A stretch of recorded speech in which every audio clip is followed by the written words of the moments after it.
പോയ മൂവർ സംഘം എത്തിയാ? എന്തായി പോയിട്ട്? എന്താവാ ഇതീ കൂടുതല്? ലച്ചു ഓട്ടോക്കാരനുമായിട്ട് ഒരു വഴക്കിട്ടു. അവൻ മീറ്റർ ഇട്ടില്ല. എന്താ മീറ്റർ ഇടാഞ്ഞെന്ന് ഞാൻ ചോദിച്ചു. അങ്ങനെ അവിടെ ഒരു ചെറിയ വഴക്കുണ്ടായി. അതിന് ഇത്രയും വഴക്കുണ്ടായി. അയ്യോ, ചെറിയ വഴക്ക്. ഈ അമ്മേരെ സൗണ്ട് കേട്ട് ആൾക്കാരെല്ലാവരും കൂടി അതിന് തൊലി ഉരിഞ്ഞു പോയി ലച്ചു. എങ്ങനെ ഉരിയാതെ ഇരിക്കും? അമ്മൂമ്മയുടെ ശബ്ദമല്ലേ, ഉരിഞ്ഞില്ലെങ്കിലേ അത്ഭുതമുള്ളൂ.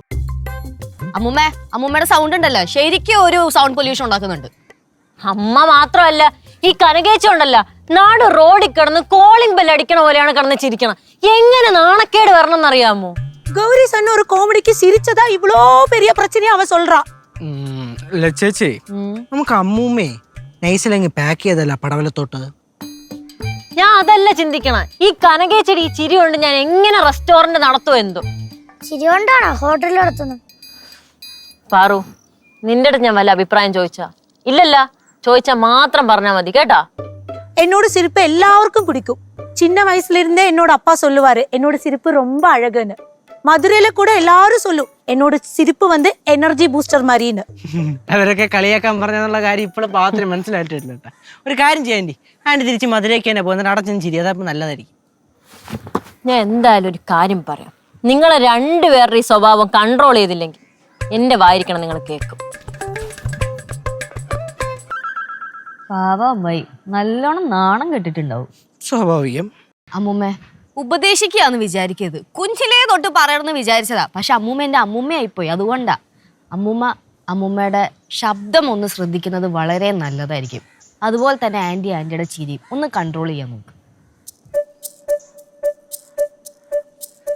കനകാൻറ്റി, ഈ വീട്ടില് മിക്കവാറും എപ്പോഴും കോമഡി പറയുന്നൊരു വീടാണ്. അതുകൊണ്ട് ഇങ്ങനെ കിടന്ന് ചിരിക്കരുത്, ഒന്ന് കൺട്രോൾ ചെയ്യാം. കോമഡി சொன்னா எப்படி சிரிக்காம இருக்கும் கேசு? നീയേ சொல்லு. കനാൻഡി, ഒരു കാര്യം ചെയ്യ്. കേശുവേട്ടൻ കോമഡി പറയാൻ പോകുമ്പോ കോമഡി ആണേ പറയുന്നേന്ന് പറയും. അപ്പത്തേക്ക് കനാൻഡി ഇങ്ങനെ ചെവി പൊത്തിയാ മതി. കുരിപ്പ്, നീ അതിന്റെ ഇടയിൽ കൂടെ എനിക്കിട്ട് വെക്കല്ലേ കേട്ടോ. കനകാൻറ്റി, അമ്മൂമ്മ രണ്ടുപേര് സൂക്ഷിച്ചാ ദുഃഖിക്കേണ്ട. പിന്നെ ഇപ്പൊ ലച്ചു ചേച്ചി പറഞ്ഞിട്ട് പോയത് കേട്ടല്ലേ, ചേച്ചിക്ക് കുഞ്ഞിലേ പറയണമെന്ന് ആഗ്രഹം ഉണ്ടായിരുന്നു. അതേപോലെ എനിക്കും കുഞ്ഞിലെ കുറച്ച് കാര്യങ്ങൾ പറയാൻ ഉണ്ടായിരുന്നു. അമ്മൂമ്മ ചെറുതിലെ ഞങ്ങൾക്ക് ഈ താരാട്ട് പാട്ടൊക്കെ പാടിത്തരുമല്ലോ. അപ്പൊ നമ്മൾ ഉറങ്ങുമല്ലോ.